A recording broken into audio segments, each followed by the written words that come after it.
Hello everyone, welcome back to my channel only targeted. दोस्तों, मेरा channel आप सभी का स्वागत है। जैसा कि आप सब जानते हैं कि हम लोग का पॉलिटी का क्लास ख़त्म हो चुका है और हम लोग अभी इकोनॉमिक्स पढ़ रहे हैं। ठीक है, तो चलिए इकोनॉमिक्स का ये हम लोग का अभी स्टार्टिंग ही है, यानी कि 2-4 क्लास ही हुए हैं।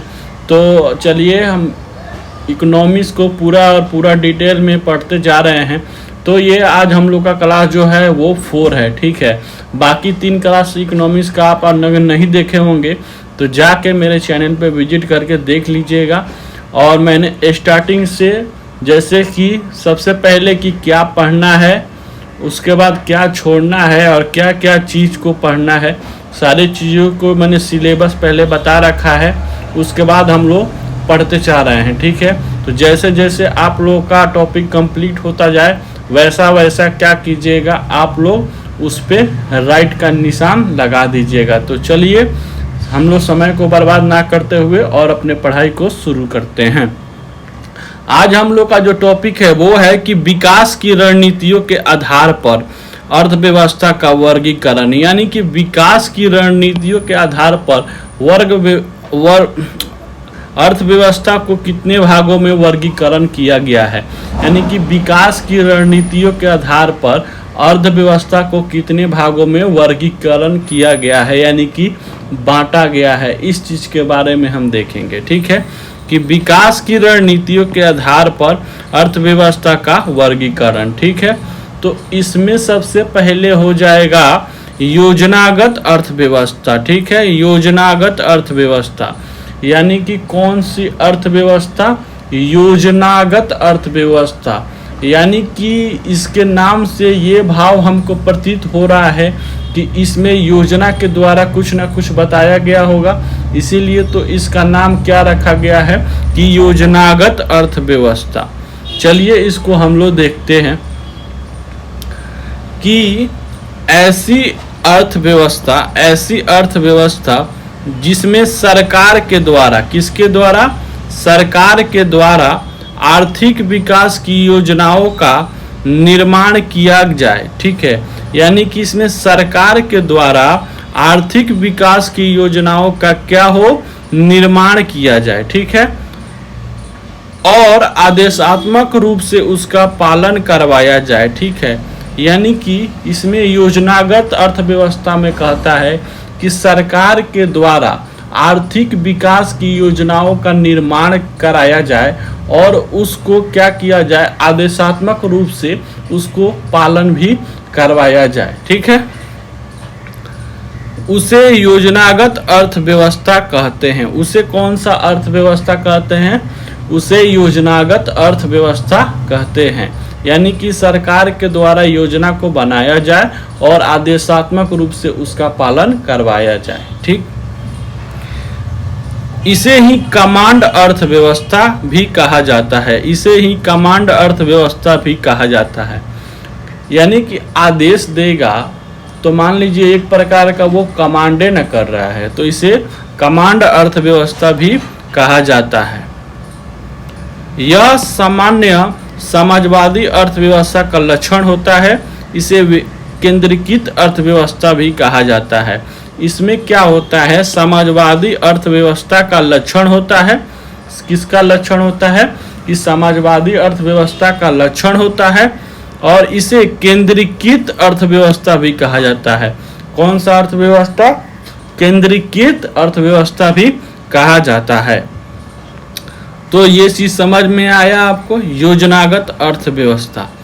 ठीक, यानी कि अब हम बात करेंगे गैर योजनागत अर्थव्यवस्था। गैर योजनागत अर्थव्यवस्था यानी कि योजनागत अर्थव्यवस्था में हमने क्या देखा था कि सरकार के द्वारा आर्थिक विकास के लिए योजना को चलाया जाता है और उसका आदेशात्मक रूप से पालन करवाया जाता है। इसे कमांड अर्थव्यवस्था भी कहते हैं, इसे केंद्रीकृत अर्थव्यवस्था भी कहते हैं। ठीक, अब गैर योजनागत अर्थव्यवस्था। गैर योजनागत अर्थव्यवस्था, गैर योजनागत अर्थव्यवस्था, इसका नाम से हमको प्रतीत हो रहा है कि इसमें यानी कि उसका उल्टा होगा। जिसे योजनागत अर्थव्यवस्था अब गैर योजनागत अर्थव्यवस्था में उसका उल्टा होगा, ठीक है, कि ऐसी अर्थव्यवस्था जिसमें सरकार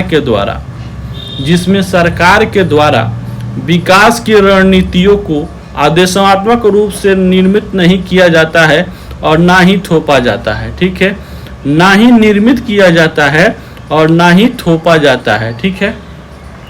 यानी कि इसमें बोलता है कि विकास की रणनीतियों को आदेशात्मक रूप से ना ही किसी के ऊपर थोपा जाता है और ना ही निर्माण किया जाता है। यानी कि विकास की रणनीतियाँ को ना निर्माण किया जाता है और ना ही आदेशात्मक रूप से थोपा जाता है, यानी कि सौंपा जाता है, ठीक है।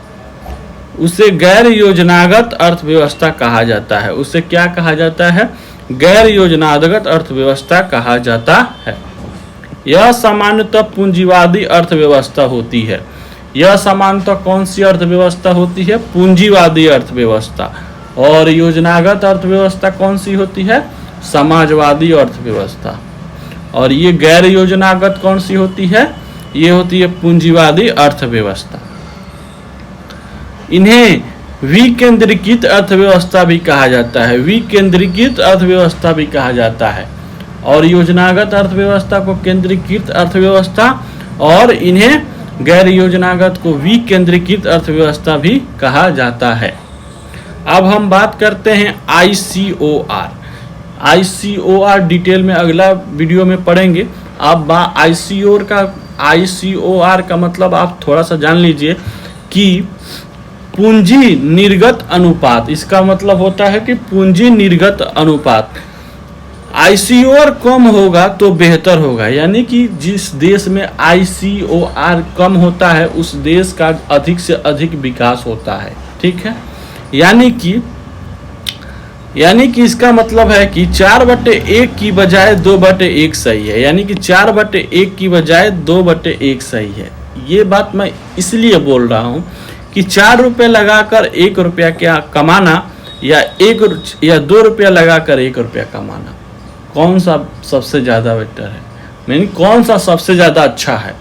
4 रुपया लगाकर 1 रुपया कमाना या फिर 2 रुपया लगाकर 1 रुपया कमाना? यानी कि इसका आप मतलब समझिए, पूंजी निर्गत अनुपात का मतलब होता है कि जिस देश में ICOR जितना कम होगा वो देश उतना ही ज़्यादा डेवलप करेगा। अब हम बात करते हैं कि भारतीय अर्थव्यवस्था के लक्षण। भारतीय अर्थव्यवस्था के लक्षण। पहला चीज, भारतीय अर्थव्यवस्था एक विकासशील अर्थव्यवस्था है। विकासशील अर्थव्यवस्था मैंने बताया है किसे कहते हैं, कि भारतीय अर्थव्यवस्था एक विकासशील अर्थव्यवस्था है। यद्यपि पिछले कुछ वर्षों से इसकी गणना उभरती हुई अर्थव्यवस्था में की जा रही है, ठीक है, उभरती हुई अर्थव्यवस्था में की जा रही है। ये भी उभरती हुई अर्थव्यवस्था भी मैंने आपको बताया है कि भारतीय अर्थव्यवस्था जो है एक विकासशील अर्थव्यवस्था है और पिछले कुछ वर्षों से इसकी जो गणना है, इसको यानी देखते हुए ये बता रहा जाए, ये बहुत जल्द उभरती हुई अर्थव्यवस्था की तुलना में आ गई है, ठीक है। कि भारतीय अर्थव्यवस्था में सेवा क्षेत्र का योगदान सर्वाधिक है। किस क्षेत्र का? सेवा क्षेत्र का योगदान सर्वाधिक है, यानी कि ज़्यादा है। कितना है? 53.89%। 53.89%। इसके बाद औद्योगिक क्षेत्र का स्थान आता है। सबसे पहले सेवा क्षेत्र का, उसके बाद औद्योगिक क्षेत्र का स्थान आता है। 25.92% औद्योगिक क्षेत्र का, और फिर कृषि और उससे जुड़ी हुई गतिविधियों का स्थान आता है, यानी कि 20.19, ठीक है, 20.19%, ठीक। तीसरा नंबर कि भारतीय अर्थव्यवस्था में उच्च ICOR की स्थिति देखने को मिलती है, ठीक है। इसमें क्या होता है कि उच्च ICOR की स्थिति देखने को मिलती है, ठीक। इसका कारण यह है कि भारतीय उद्योगों में आज भी श्रमिक कुशलता अधिक नहीं है। आज भी श्रमिक कुशलता अधिक नहीं है और पुरानी तकनीकों का उपयोग अधिक हो रहा है। आज भी श्रमिक कुशलता यानी कि श्रमिकों के लिए नया नया टेक्निक का जो विकास नहीं हुआ है और आज भी पुरानी तकनीक का उपयोग अधिक हो रहा है। चौथा नंबर कि भारतीय अर्थव्यवस्था गरीबी के दुष्चक्र में फंसी हुई अर्थव्यवस्था है, कि भारतीय अर्थव्यवस्था गरीबी के दुष्चक्र में फंसी हुई अर्थव्यवस्था है, अर्थात अर्थव्यवस्था में गरीबी बनी हुई है। अर्थात अर्थव्यवस्था में क्या है कि गरीबी बनी हुई है, जिसके कारण मांग और पूर्ति दोनों ही तीव्र गति से नहीं बढ़ पा रहे हैं। अर्थव्यवस्था में क्या है, अर्थव्यवस्था गरीबी के दुष्चक्र में फंसी हुई है, जिसके कारण गरीबी बनी हुई है, और जब गरीबी बनी हुई होगी तो क्या होगा कि मांग और पूर्ति दोनों ही तीव्र गति से नहीं बढ़ पा रहे हैं। ठीक, भारत में प्रति व्यक्ति आय बहुत कम है। भारत में प्रति व्यक्ति आय जो है वो बहुत कम है। भारतीय अर्थव्यवस्था पर जनसंख्या का दबाव अधिक है। जनसंख्या का क्या है, भारतीय अर्थव्यवस्था पर दबाव अधिक है। भारतीय अर्थव्यवस्था में आय की असमानता देखने को मिलती है। आय की असमानता देखने को मिलती है भारतीय अर्थव्यवस्था में। अर्थात इसका मतलब हुआ देश के लगभग 75% संपदा सिर्फ 10% लोगों के पास है। देश का लगभग 75% संपदा यानी कि संपत्ति सिर्फ और सिर्फ 10% लोगों के पास है, और शेष 90% लोग जो हैं 25% संपदा पर गुजारा कर सकते हैं, और शेष जो है 90% लोग हैं वो 25% संपदा पर गुजारा कर रहे हैं। बताओ,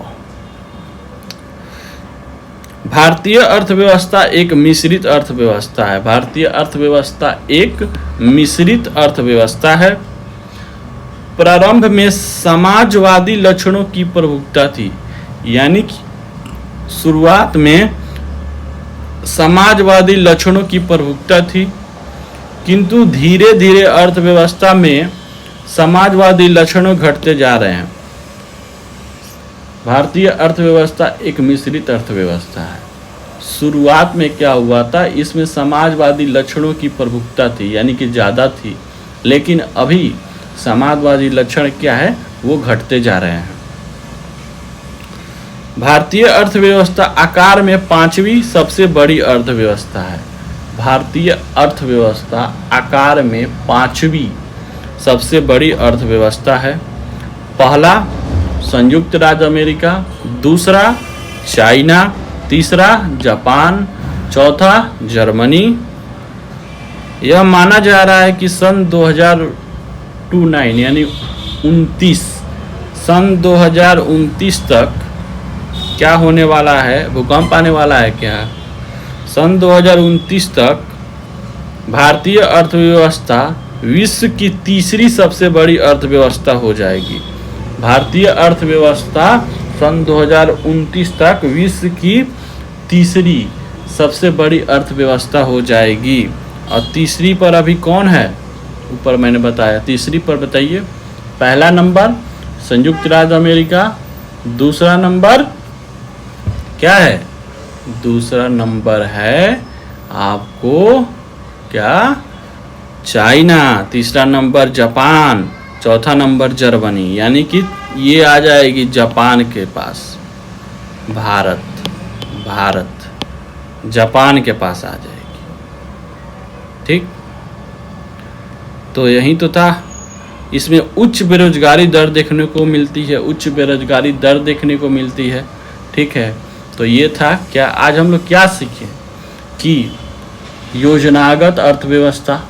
ठीक है, ये चीज़ सीखे हम लोग। क्या सीखे, योजनागत अर्थव्यवस्था।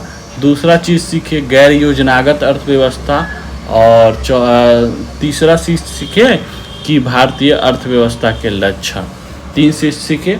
तो thank you for watching the video, और मिलते हैं next video, next topic. Thank you.